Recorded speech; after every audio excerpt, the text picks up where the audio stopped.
Your credit score isn't... Do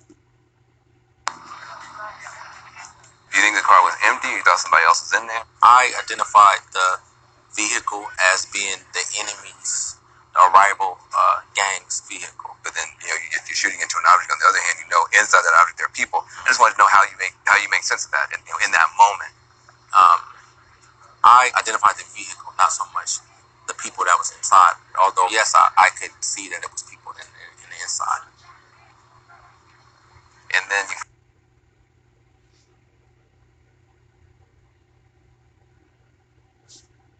find out what?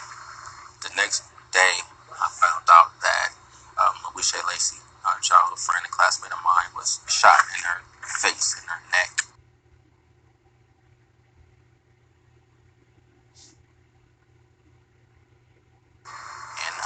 And died instantly. Also found out that my friend and classmate Maya Nelson was in the passenger seat, and she suffered a gunshot wound. And also Jonathan McDowell, the intended target, so to speak, suffered a flesh wound to his arm. And I found out all that out the very next day. When the homicide detectives picked me up and they started questioning me about the murder, I just gave up. I didn't want to fight no more.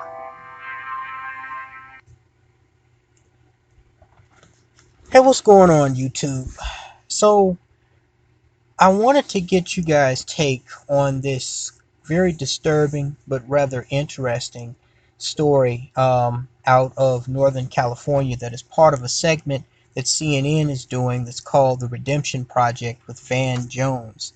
And it basically surrounds the very tragic case of a father who met with the man who killed his daughter more than 20 years ago. So let me give you some background on this, and then I'm going to give you my commentary. So on October 20th, 1997, Louise Lacey, which was her name, 16-year-old high school student, she was in a van with a reputed gang member and another female classmate, and they were basically hanging out together or doing something together. And this guy, Christopher Smith, who was 17 years old at the time, and was also one of her classmates, he walked up to the vehicle, which him and some other rival gang members had been scoping out, and they opened fire on the vehicle at close range. Now, Mr. Smith was the admitted primary trigger man, and he said, as you saw in that video clip, that he found out the next day that Loeshi, she was fatally shot in the face and the neck, and another female classmate of his was wounded, along with the intended target, which was the rival gang member, both of which survived. Now, since then, Mr. Christopher Smith, he served 21 years for Loeshi's murder, and he recently was released from prison in 2018. Since then, he's gotten a full-time job, and in this docuseries that CNN is doing, he described his troubled upbringing as a kid, the whole coming up in the ghetto and looking to gangs to affiliate himself with, and find role models in all of the wrong places, coming from a broken family, a broken home. And this was it was very interesting and touching, because I have always said that, number one, I don't believe the people who commit violent crimes against other people for whatever reason, unless it was self-defense, or unless they're avenging the loss of someone of their own was murdered, should ever be let out of prison again. And we know that the system deliberately gives lesser sentences, like they did with the killers of Malcolm X, to black people who kill other black people. Whereas if you kill a white person, you're likely to get the death penalty or life in prison. But I've always said that I never believed that anybody who committed an act of violence against another person should be let out. And I still stand by that. Okay, and I understand that that this guy, he went through a lot in his life. He had a troubled upbringing. But my father, who is an avid gun collector and like myself, he's an advocate for the Second Amendment. He always said something that I agreed with. He said, "I understand you got a problem, but don't let your problem become my problem. Because if your problem becomes my problem, we're going to have a fucking problem. I'm going to solve your problem." That's what he said. And so, you know, I understand that people come from troubled upbringings, but that didn't justify what Ted Bundy did any more than it justified what this dude did. At 16, 17 years old, however old he was, he knew that killing someone and opening fire on a vehicle was wrong. Now what those girls were doing sitting in that van with that dude, I don't know. But the point is, he killed somebody that was innocent, that didn't do anything to him, and it turns out that he killed a girl that was his classmate and was his friend. Of course, we know these girls. They switch up messing with gang members from both sides of the railway tracks, so to speak. That's what got Nakia Bailey killed in Chicago, running her mouth about hanging with rival gang members, from those that were from her actual neighborhood. So what really touched me about this story um, wasn't so much the tragedy with Loishi that happened 22 years ago, but her father, Donald Lacey, who said that he started a activism group in his daughter's name, which took him to the White House to meet with Bill and Hillary Clinton, and he's been an outspoken activist for nonviolence in the Oakland area ever since his daughter was killed in 1997. And he said, like most parents of children that are lost to violence, he was trying to do things to occupy his time, to try and resist going to counseling, trying to resist the overwhelming emotion of sadness and anger that he had for what happened to his daughter.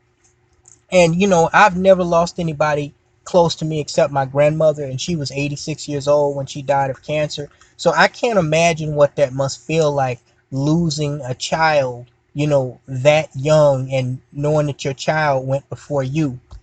When I was a youngin, my parents, they deliberately moved out of Chicago into the southern suburbs of Chicago, as I believed I told you guys, for the very reason that they didn't want us growing up in the dangerous neighborhoods of Chicago. And I commend especially my father for that, because it was his choice, because he was the one that was bringing home the bread and working. Had my father and my parents overall not made that choice, I don't know where I would have been, to this day. I don't even know if I'd still be alive or behind bars or what. A lot of good kids, like I'm led to believe Loishi was, they get caught up with a lot of these bad kids that are in these gangs, and they either wind up joining gangs themselves, or having illegitimate children with these thugs, or even getting killed by these thugs. So if you have children in that type of situation, it's probably best to do what that movie said and get out if you can. But this is what really moved me, and what I wanted you guys' opinion on, because this father, Donald Lacey, he brought himself to meet with the the killer of his daughter through something called the Restorative Justice Project. Um, at the I'm sorry, no, that's not what it's called. It was called the Insight Prison Project. And basically, this is a group that specializes in restorative justice dialogues, which are conversations that bring victims and offenders together. So basically, people who are victims or family members of victims who want closure, they meet with the offender, the perpetrator, who victimized and in some cases even murdered their loved ones. And it's really to help the victim, um, you know, help them move on with their lives and get closure. But it's also to help the offender to understand what they did, the people that they hurt, and to try and be a better person. Now, personally, you know, I'm kind of divided on this because, you know, a large part of me says, you know, this is just more liberal nonsense. You know, somebody kills somebody, you throw them away under lock and key, or you kill them.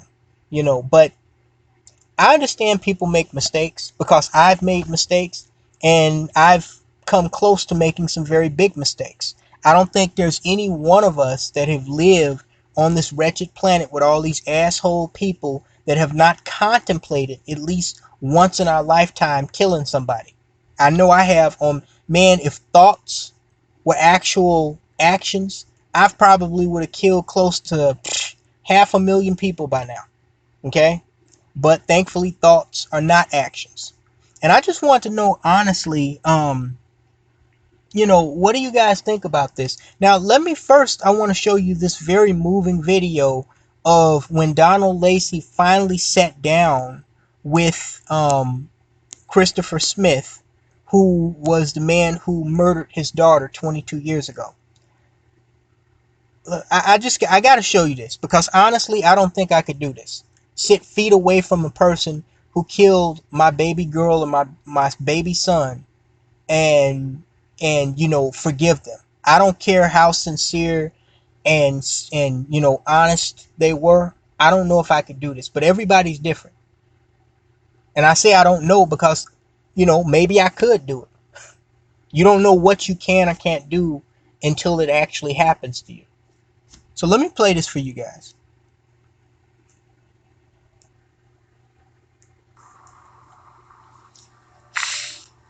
You were just a young man.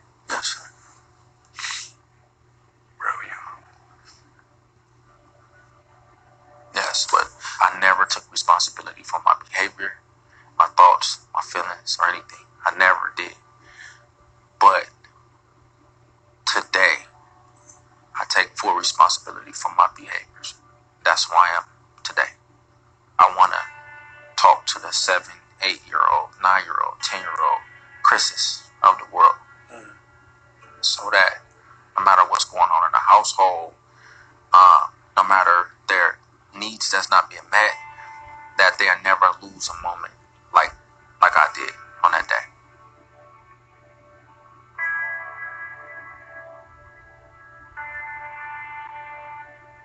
It ain't where you start, it's where you finish. So, I forgive you, man. I do.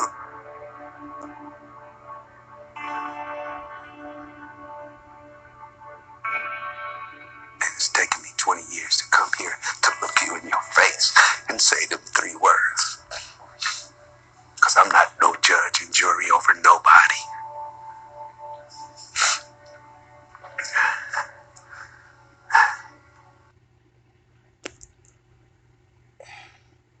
Now look, here's my deal. On the one hand, this is a beautiful thing because I'm seeing 2 black men come together and have a mutual understanding, and one forgive the other, and you know, say, look, I know what you're going through, I know what you've been through, brother.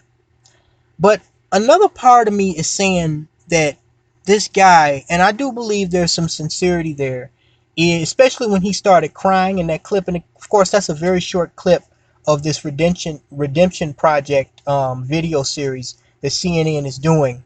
Another part of me saying that just like these black bimbos, when they get in front of news cameras, those were crocodile tears. And I know that the inmate, Christopher Smith, being a part of this type of group therapy, probably he gets credit on that towards his release, which probably attributed to him being released last year. And when he broke down crying, that didn't really look genuine to me. That looked like it was for the cameras. I don't know what's going through his mind. Maybe those were genuine tears. I don't know. I'm down, and here's my deal. I'm always down for my brothers. And look, I know we go through a lot of shit, okay? But I put, and as I think most men do, I put myself and my family first, okay? If you come and you fuck with me, or you come and fuck with my family, I really don't give a fuck who you are. I don't give a fuck if we share the same skin color, if we're both black men. I'm gonna take you out. I have a saying that I developed over the last 2 years. If you want to live, you have to be willing to kill. Okay? So, I don't care how sorry you are. I don't care what fucked up upbringing you came from. You know, I don't care if you want to become a Buddhist monk that teaches kids how to become Buddhist monks and solve their problems with diplomacy instead of violence. All of that's commendable. Okay? But it was kind of like that white lady who became like a outspoken Christian pastor back. I forget her name, but she was sentenced to death for killing somebody back, I think, in the early 2000s.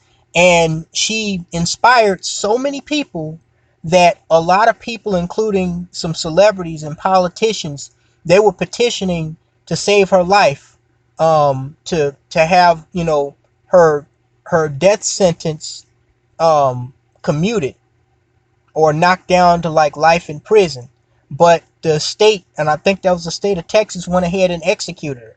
Because while she may be sorry for her crimes, while she may be a completely different person than who she was when she killed that person in cold blood, at the end of the day, there's a grieving family somewhere, and there's a person that's dead and in the ground because of actions that you took. And while you're here, you know, being a motivational speaker and converting to Christianity like the son of Sam did, you're still a murderer who took a life that we can never ever get back. And I can't imagine it took this father 21 years to face this man who took his daughter's life. I don't believe I would have it in me to do it in 221 years. Okay? Especially with not wanting to wrap my hand around this dude's throat. And again, I don't know because I've never been there. Some of you may have been there. Okay? God forbid, but I can only imagine what this man has gone through over the course of that 21 years. Thinking about his daughter that he loved so much and the man that killed her, that brought him to this point where, because you got to remember, most people who go through programs like this, they're not there to do the person who victimized them or their loved one any favors. They're trying to do their self favors a favor, because some people believe that forgiving provides more closure than being hateful and having, anger pent up, or resentment pent up inside of you. Okay, and I believe that too. I've had to learn how to control my anger over the course of the last several years. Those of you who know me from back in the day, I used to be a lot more fiery on YouTube. I still do produce that type of hardcore content, but not on YouTube. I learned to control myself to some extent on YouTube. But in my personal life, I was very, very angry person until I calmed down and I understood the way the world works. And I even got, my popularity on social media even got bigger when I started to calm down and mature and understand the way the world works. I still have the same speaking points that I did from back then, but they're a lot more easily absorbed because I am a lot I'm a different person. I'm a lot more of a I'm a lot more conservative with my feelings and my thoughts than I used to be. Okay? So yeah, I want to get you guys' take on could you do this? Could you not only forgive, first of all, could you forgive the person who murdered your loved one? And more importantly, could you sit only feet away from them and not have hatred, disdain, or even, violent thoughts in your mind about doing something to them? Could you get to this point? Talk to you later, guys.